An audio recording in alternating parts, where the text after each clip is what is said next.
We've previously seen how in a vector space, there are many different bases we could choose to construct it with, and the same is true in an inner product space. But in an inner product space, we also have the idea of orthogonality and the norm of a vector. With that in mind, it will often be advantageous to choose a basis where all of the vectors are orthogonal. But to talk about that, which we'll do in a later video, we first need to understand the idea of an orthogonal set and an orthonormal set. In this video, we'll see the definition and an example. Here is the definition.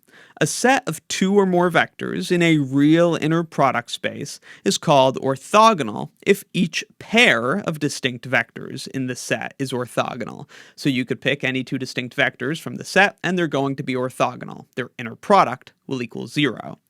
Now, an orthogonal set in which each vector has norm 1, so each vector is a unit vector, that's called an orthonormal set. Here's an example in the familiar Euclidean inner product space R cubed. Let's take these three vectors v1, v2, and v3. Then this set S that contains them is an orthogonal set, meaning that every pair of distinct vectors in the set is orthogonal. We can verify that by computing the inner products.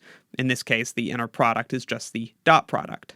The dot product of v1 with v2 is 0 plus 0 plus 0, so 0. So they are orthogonal.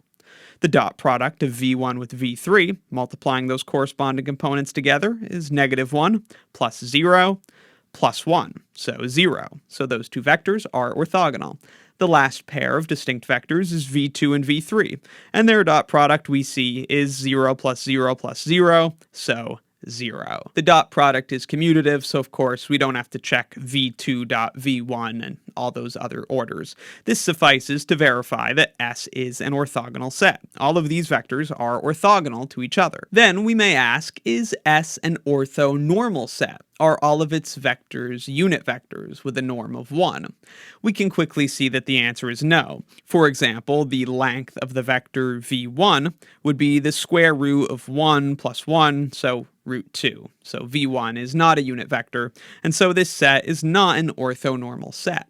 But we can convert it to an orthonormal set by dividing each of its vectors by their magnitudes to scale them down to a length of 1. So to obtain an orthonormal set from an orthogonal set, we just multiply each vector in S by the reciprocal of its length. That's of course the same as dividing by its length.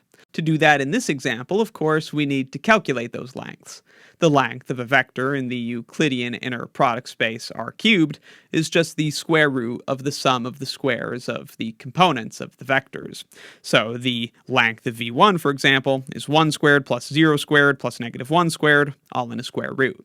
That's the square root of 2.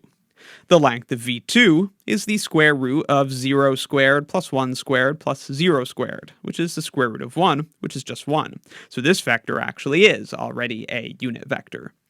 The length of v3 is the square root of -1 squared plus 0 squared plus -1 squared. So that's the square root of 1 plus 1, which is the square root of 2.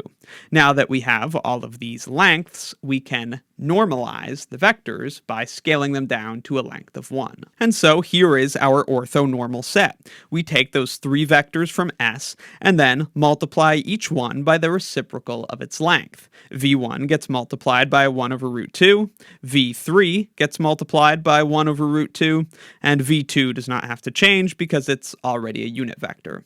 Actually doing the computations, we see those vectors here.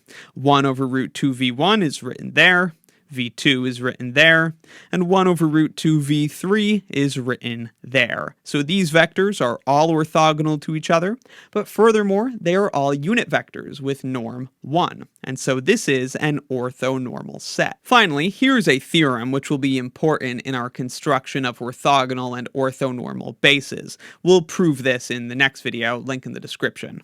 If S is an orthogonal set of non-zero vectors in an inner product space, then S is linearly independent. So tying this back to the example we just did, we had this set of orthogonal vectors in R cubed. R cubed has dimension 3, and since this is a set of 3 orthogonal vectors, they are linearly independent, and hence they must form a basis for R cubed.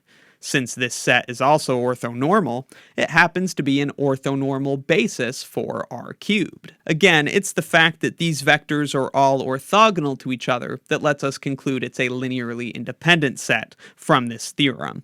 And it's a previous result that in a vector space of dimension n, a linearly independent set with n vectors will be a basis. So that's how we know this is a basis for R cubed. You probably already know another orthonormal basis for R cubed. Those are just the standard unit vectors, 1, 0, 0, 0, 1, 0, and 0, 0, 1. These vectors also are all orthogonal to each other, and they're all unit vectors. So together they form an orthonormal basis for R cubed. So one more time, an orthogonal set of vectors in a real inner product space is a set of vectors that are all orthogonal to each other. And if they all have a norm of 1, that is, they're all unit vectors, then what you have is an orthonormal set. Let me know in the comments if you have any questions, and be sure to check out my linear algebra course and linear algebra exercises playlists in the description for more.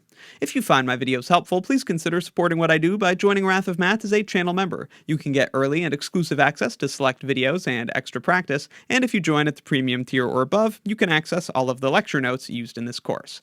Thanks for watching.